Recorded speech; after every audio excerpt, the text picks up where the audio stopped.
So here we are moving on to your thematic assignment.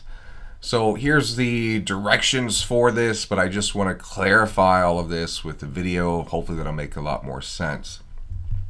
So a lot of this should be pretty straightforward as far as shooting in RAW, shooting in color. We're not converting these to black and white. And basically what we're looking for here is for you to choose a subject matter to photograph. And for the subject matter, I am asking that you choose a thing to photograph and not an idea. For instance, you shouldn't be photographing love or kindness because you actually cannot photograph those things. The photographs can be about those things, but what's in the photographs will be a particular object. I'm looking for you to photograph a particular object or subject matter, if you will. Most of this, I think, should be pretty explanatory.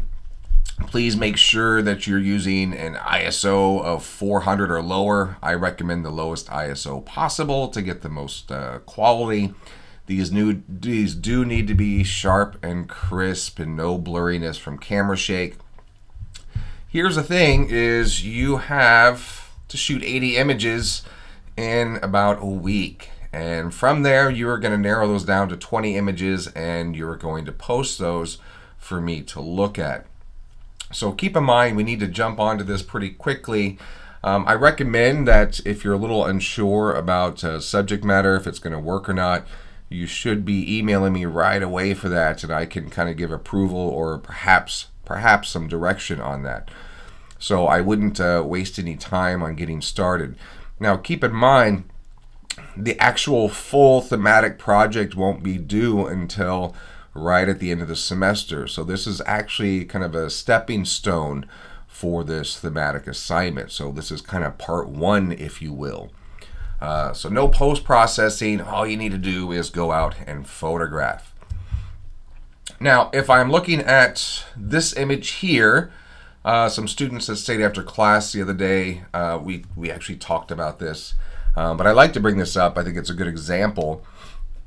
And my question is, why in the world are these images, this photographer, this work being represented by a gallery in New York? What in the world makes this interesting and or fine art photography? It's not a terribly interesting image. It's not super well composed.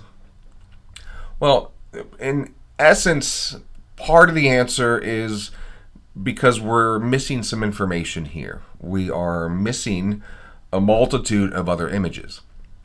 So if we start to see more images in this body of work, again, each one in and of themselves isn't terribly interesting. However, when you start to see the collection of work, in my opinion, this work becomes more and more interesting. We start to get a better sense of what this is about. Notice that the subject matter is very simple. Often I think students, or anyone for that matter, can get lost in trying to find this new profound subject matter, when really just everyday situations and objects and things of that nature can be really interesting depending upon how it is approached. So here, all these images are simply profiles of people in their cars. And I think it's kind of interesting as you see these together, because I personally think about the car being a very private space, but we're driving around this private space in this public area, and how does this really interact? And we're on highways driving 60 miles an hour with people in private spaces next to us 6 feet away. It's very kind of interesting in my opinion. So none of these images am I terribly excited about in and of themselves, but as a group they start to really work to build each other up. And this is very common in photography and other mediums where people will work in a body of work. And so the idea is that the body of work, the whole, is greater than the sum of its parts. And so that's what I'm looking for you to do, is not photograph people in their cars, but choose a subject matter to photograph, and that the images come together to really enhance the ideas that are happening that don't just necessarily come out in one particular image. Another thing I recommend, if you look on Blackboard, towards the bottom, we had these artists that we talked about back in June 9th. So here's a list of, these links should be working, of artists we talked about. We actually didn't get to all of these because I felt like the energy was waning a bit. So, a few of these might be a little bit new. Also, there is this link that I used in the beginning. The reason I'm bringing this up is because I really suggest and encourage that you look through this to kind of look for inspiration. It kind of gives you permission in a way. You're like thinking, oh, I never thought somebody could photograph popsicles. Like, oh, wow, how simple can I make this and still make it interesting and perhaps profound, if you will. So what you'll notice here is there is a link underneath each description of these galleries. I think there's 10 of them in New York. And if you want to look more than just the list that I compiled here, I can go to the About here, the Yossi Milo Gallery. I do find these take a little bit of time to load, but in all of these, you should have somewhere towards the top an artist category. And so here, when you click on this, again, load times may take a little bit. When you click on this, you are going to get a list of artists. Each website does kind of format it slightly differently.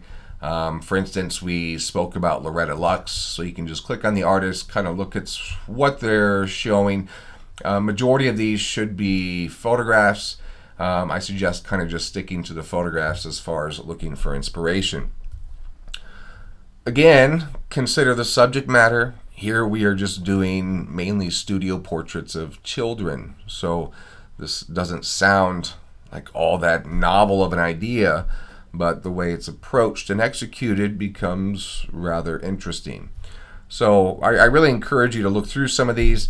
Some of them may not be as obvious as others, in that some of the artists being represented are kind of more figures from photographic history.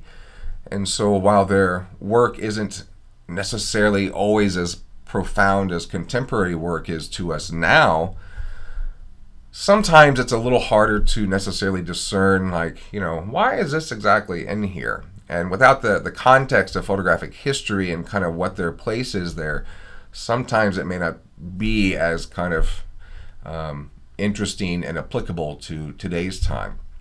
But it does have its merits and its place. So just keep that in mind sometimes if you don't understand something. If you want to know more about something, I strongly encourage you, like here we're doing Loretta Lux, you can just type in Loretta Lux review. And if they have a name for the body of work, you might put that in as well in your web browser, and you can kind of see what people are saying about it. Some of the adjectives they use, the ways they describe that might be kind of enlightening. So, I direct you towards this as a means to kind of garner some inspiration on this.